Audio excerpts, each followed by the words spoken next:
Storygram Network. Hosting for this podcast is generously provided by Transistor at transistor.fm. Hi, my name is Laurelee, and this is It's Not About Food. So it's not about food, and it's not about weight. What is it about? Everything else, because it's never ever about food or weight, never ever, not even one time, not ever, ever, ever.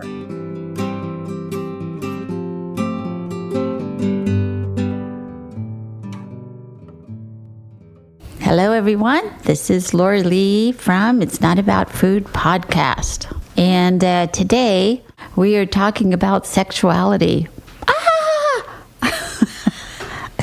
I always think it's very brave when somebody will talk about that. Same way with like spirituality. Because in this culture, we're always afraid to talk about all this kind of stuff. But anyways, the front of the card has the goddess is kind of shaking her booty, dancing, if you will. And the little deer power animal is doing the same. It's kind of moving around and sort of in herself is how I look at it. So the back of the card reads, our relationship with food, body size, and sexuality are complex. By exploring the link between negative body image and sexual shame, we can begin to respect and love our own unique beauty and then hold our bodies and sexuality as sacred. We can then reclaim our sexuality for ourselves as the pure, precious, and honorable force it is. And what a wonderful way to put that, and what a different way to look at that, especially in the culture that we live in.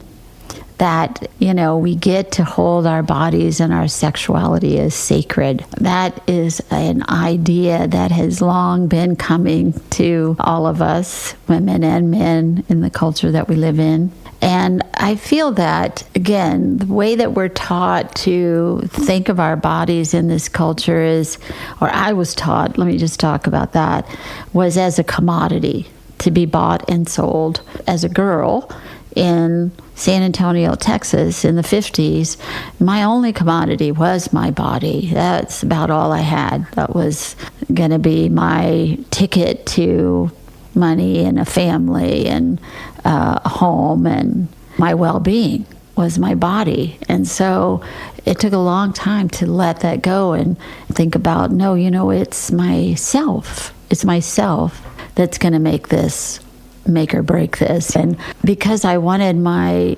relationship with my own body to be a certain way so that it could catch a man, I spent a lot of time not developing all the rest of myself. And it really took a long time to recover from those ideas.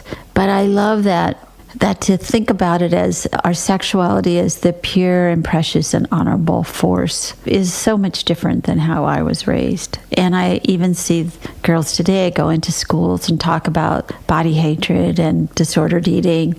And I can still see that many of them are very much wrapped in that idea that they need to be sexual in order to be liked. And it's not really about their own, whether they want to be sexual or not. It's in order to get something.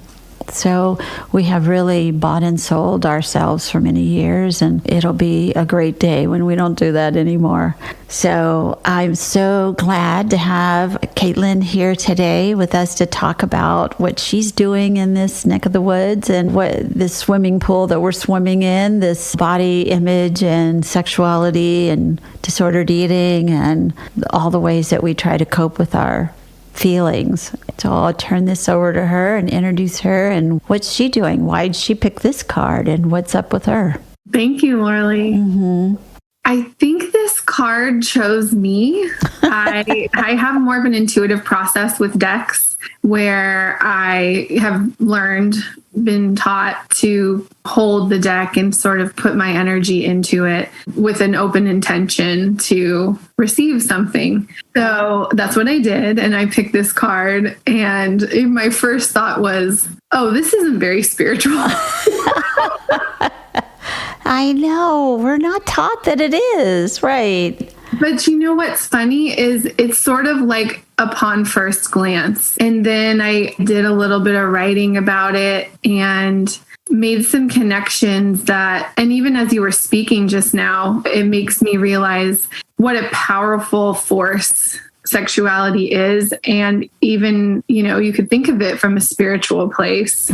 When we come into like right relationship with our sexuality, it's powerful. And in it's freeing to our spirit. So I think it's perfect. I'm so happy to embrace this subject. So it comes up in my practice. I would say I have probably 70% women in my practice. And that could also be because I specialize in eating disorder work, and not just eating disorder work, the whole spectrum of people healing from the toxic culture and all of these things. So with that, I get the opportunity and the deep honor of watching women, but also men, or even people who identify as women or people who identify as men, heal in a way that changes their relationship, I think, with desire. So sexuality to me, like that was the word that I thought about in terms of how it shows up for me in the room, is helping people learn how to connect with desire again. Wow. I love that. That desire, sexuality, and then what is your desire? And then it doesn't really have to be bought and sold, does it?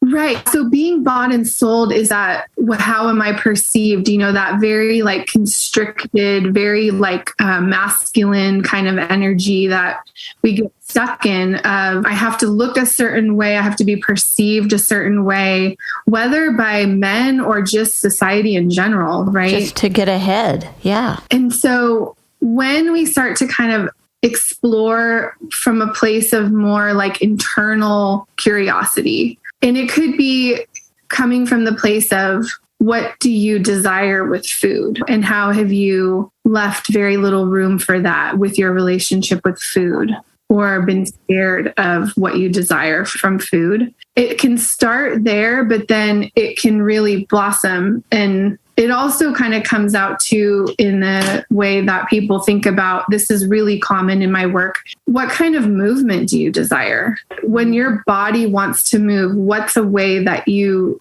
feel pleasure moving your body? Which is so different than, how can you get those pounds off?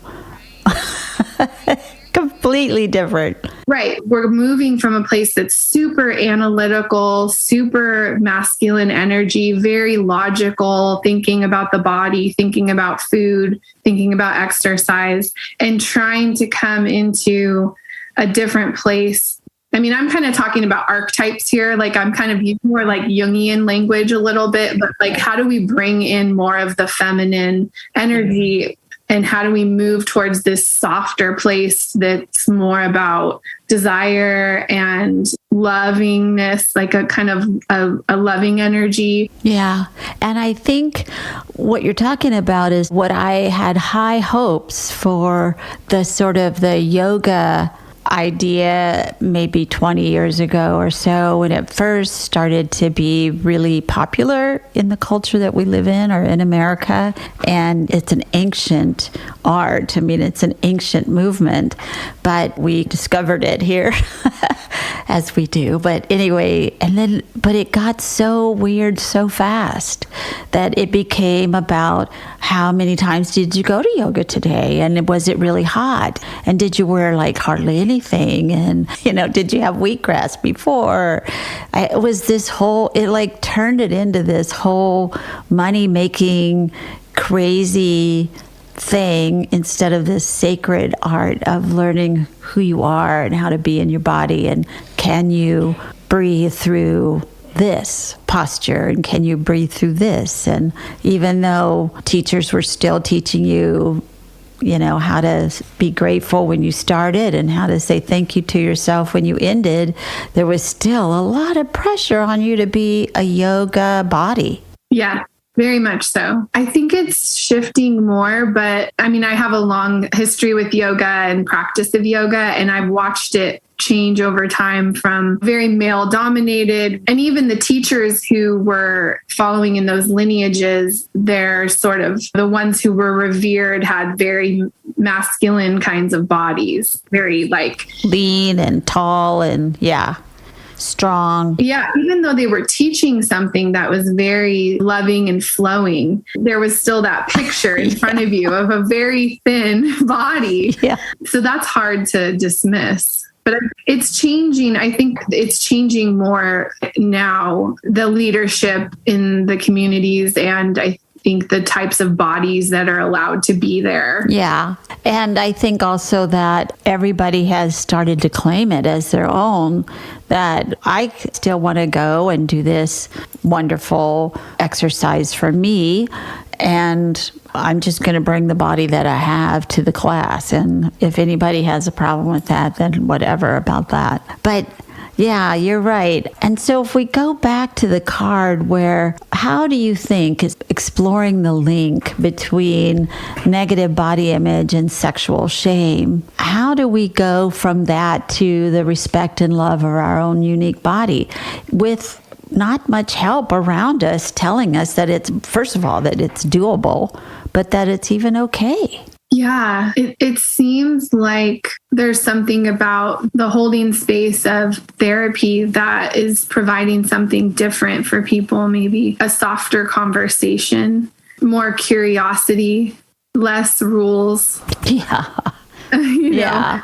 More questions than answers.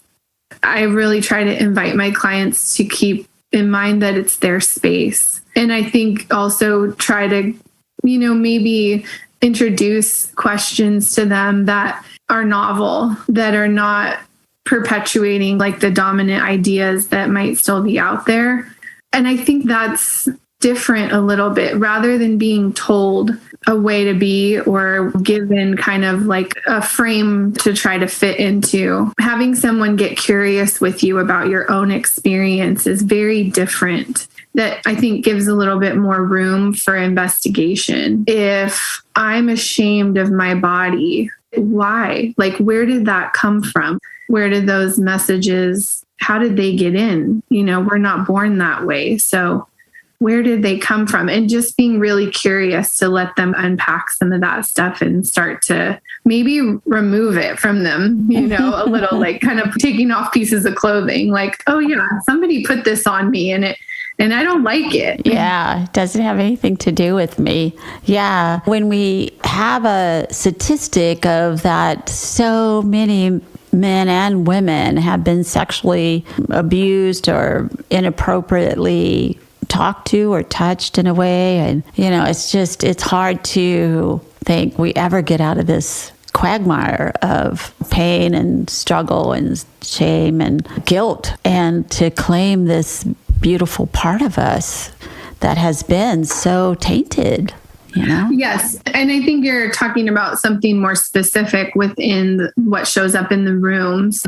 I certainly have had clients disclose to me their trauma histories. And I think even that is something that I'm really careful to ask whether they want to go there. You're telling me something really vulnerable and painful. Is it a focus that you want to have in your therapy? Do you want to look at that more? How do you feel about it? I let them kind of decide whether they want to use maybe certain tools that I have to work through trauma, but it's up to them whether that's of interest. Yeah, it's a choice.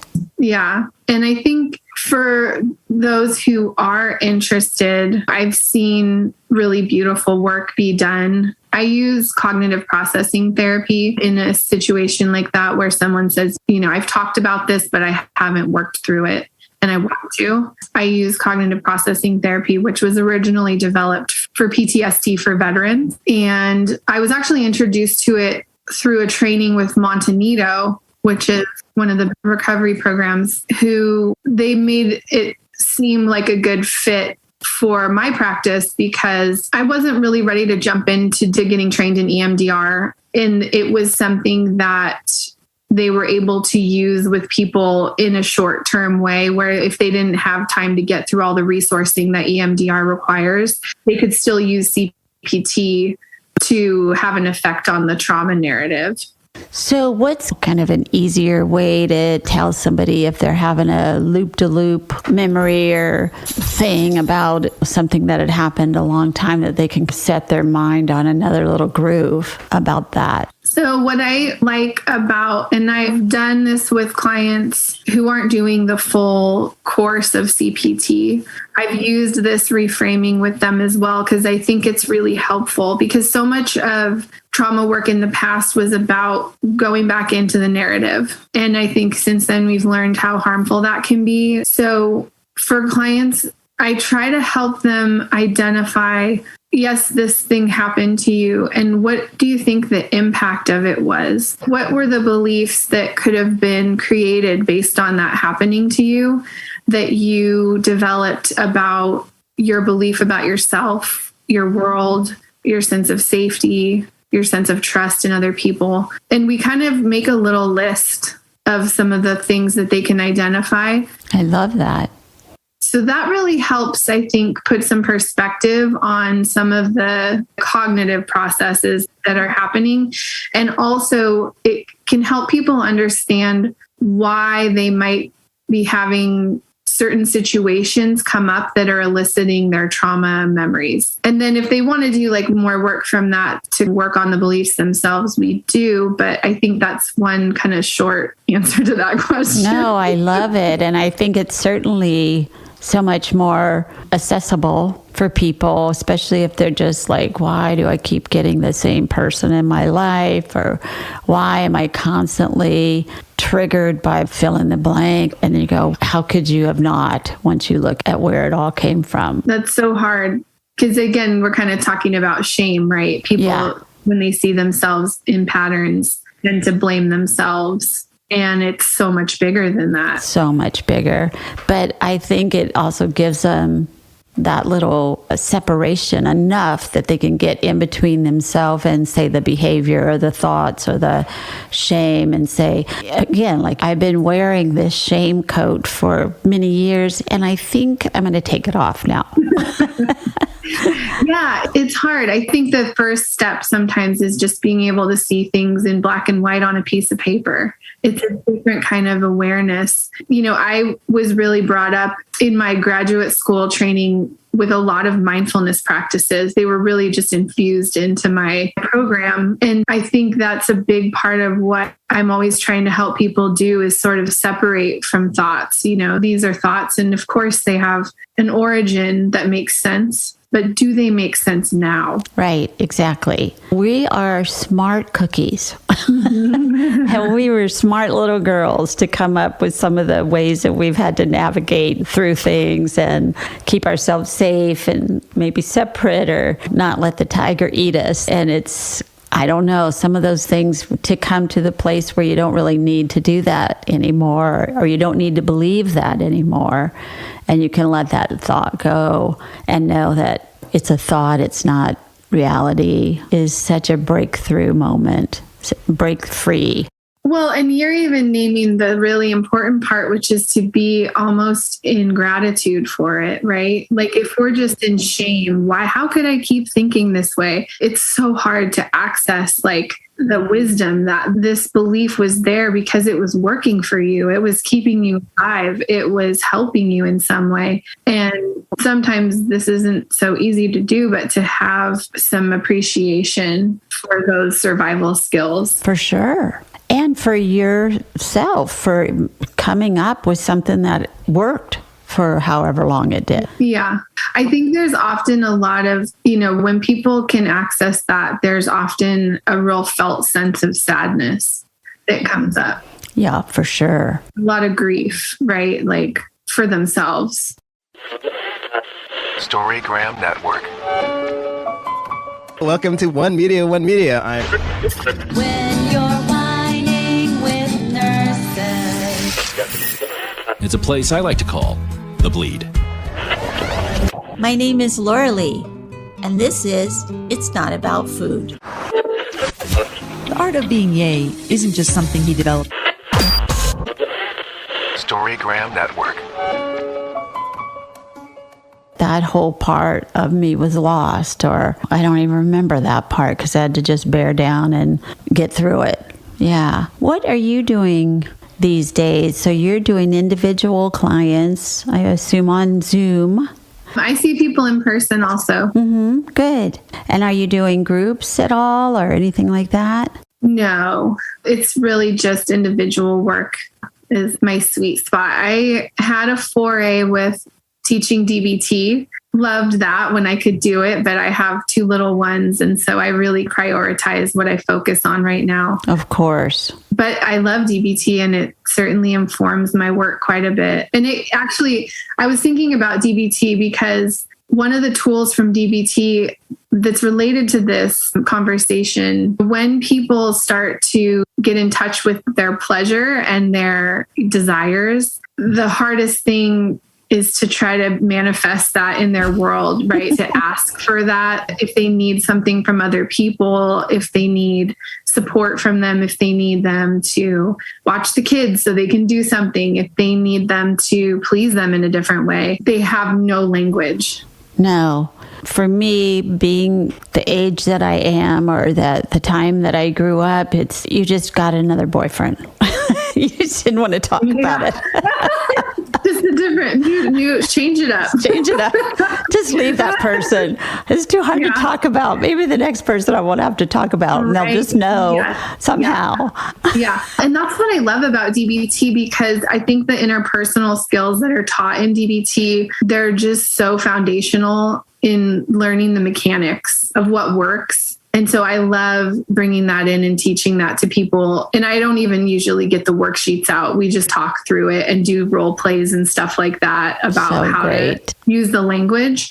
It also, I think, is helpful in thinking about, okay, so if I'm getting these really great skills and I'm using them and I'm still not getting what I need, then maybe I can make a really wise decision about this person. Is this relationship hopeless? Have I tried what I wanted to try to make it better and made my part of it really feel good? And I'm proud of how I communicate. And if I've done that, am I getting met with less than what I'm giving? It helps people, I think, make that choice instead of just feeling like, okay, I got to jump to the next person and hope that it gets better. Right. It's so much more of a powerful position to come from that really strong place within you and not making the other person bad at all. It's just, apparently we're not on the same page on these things. Yeah, definitely. And what, just for the people out there that don't know what that means, what is DBT? Yeah, DBT is dialectical behavior therapy,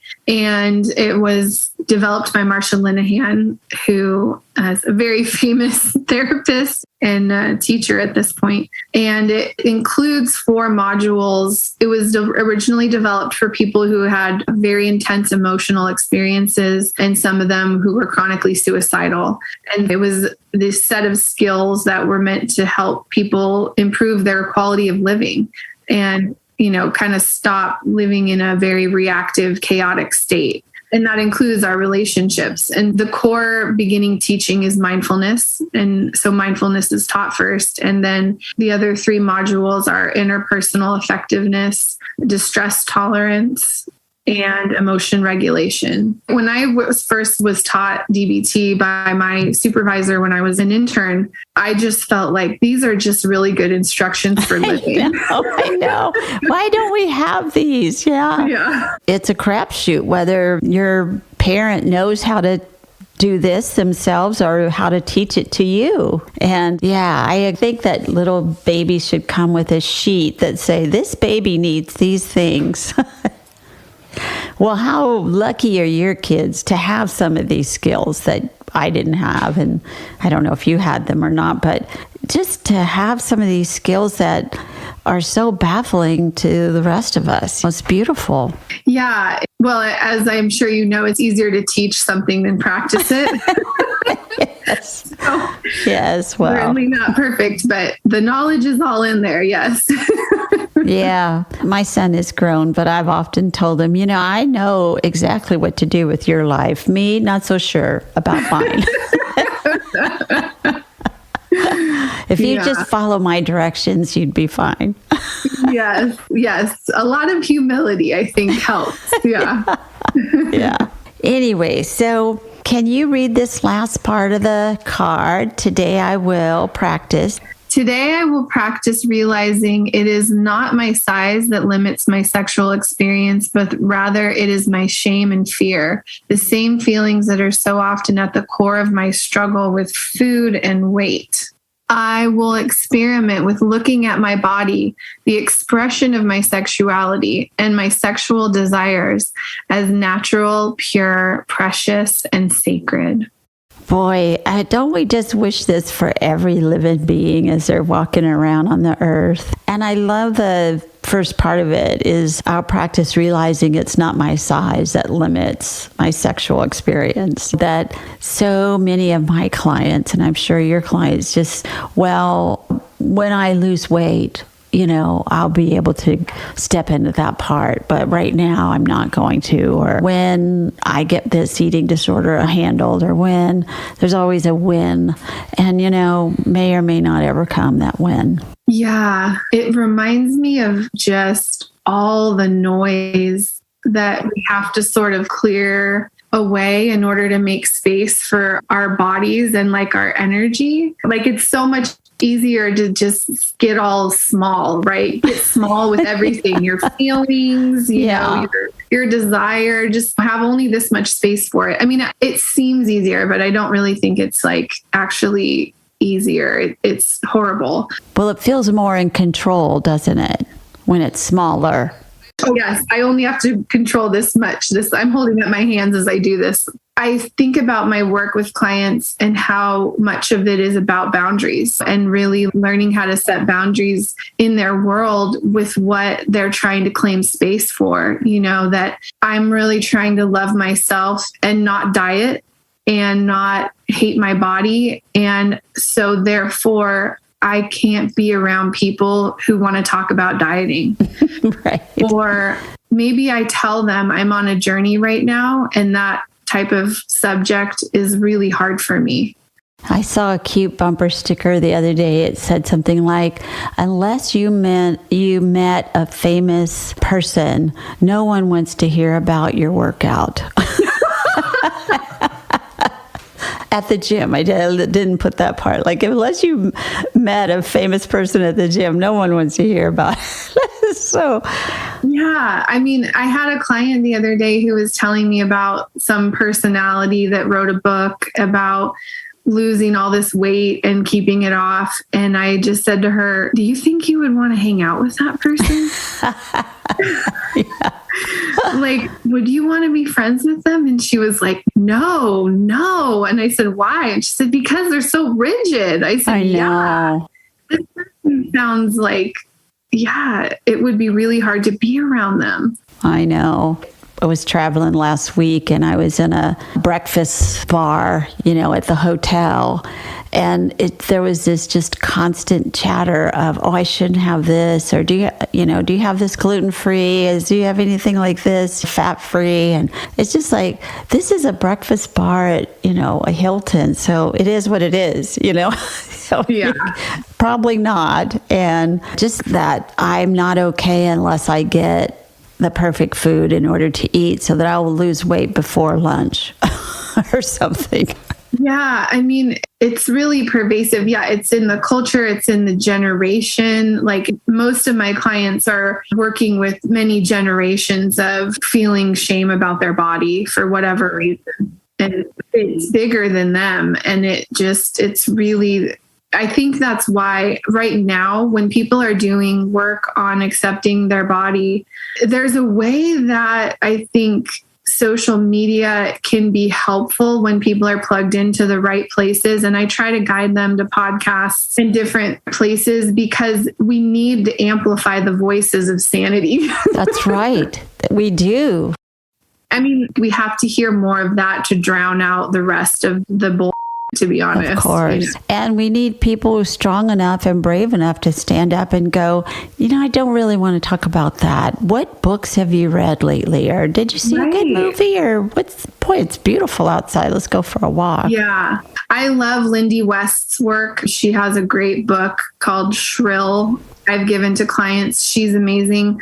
Virgie Tovar, I just heard her speak and I was like, girl, you just vibrated my world in the best way ever. Like, she's amazing. She is amazing. The second woman's big march, I went to the first one in DC. I just had to be with those people doing that. And then the second one, I went to the one in San Francisco, and I'm walking along with my little sign and everything. And who do I run into is Virgie. And I was like, I'm not worthy. She's like, oh my God, I can't believe I'm seeing you. And anyway, so we had a nice little talk to each other. But yeah, she's doing the greatest work. She is on that soapbox, just yelling it out. Beautiful. Oh, she's amazing. I mean, that's what really gives me hope. I know that it can feel like the dominant culture still needs a lot of time to change, but it depends on where you're looking, right? If you're following the right people, it just can really change your day and your perspective, I think. And if you're drowning in a sea of people talking about diets and stuff, gosh, like what else are you going to do but succumb? Yeah, get out of there. Yeah. No, I can remember the day that I came out of the closet about I'm not going to diet anymore, and I'm not going to talk about your diet anymore either, to my sister. And so beautifully and innocently, she said, what will we talk about? I said, I don't know. There were a lot of silences. She was really trying hard. She knew I had an eating disorder, so she was going to try to do this thing. And, it took a long time for us to be able to talk about something else other than we're bad if we eat this and good if we eat this, and how much thinner we used to be, and maybe if we go on this diet we'll lose, start doing math, we'll lose 20 pounds by blah blah blah. It just was so crazy instead of what was going on with us as people. Yeah, I find that I can be mostly quiet and not take the bait when that comes up in public conversation. And I think if there was somebody that I didn't know well and I found that to be a repetitive pattern with them, I probably would lose interest in spending time with them. For sure. But I do find that as a mom and having children, that my mama bear comes out. If somebody's trying to impose food rules or something with my kids, I'm just like, nope. We're not doing it. Well, that's a huge shift right there, isn't it? I mean, I think that's a very wonderful thing. You get to choose what you're going to eat. You get to choose, like the card. You get to choose what's sexuality, what's pleasure to you. You get to choose these things, which was news to me as a child. I didn't have any idea that was the way it could be. Good for you. So I am so honored and grateful that you were on today. Thank you very much for being here. I really appreciate you being on. Thank you for listening. And be sure and follow me on Patreon, Instagram, Twitter, Facebook, and itsnotaboutfood.com. Thanks.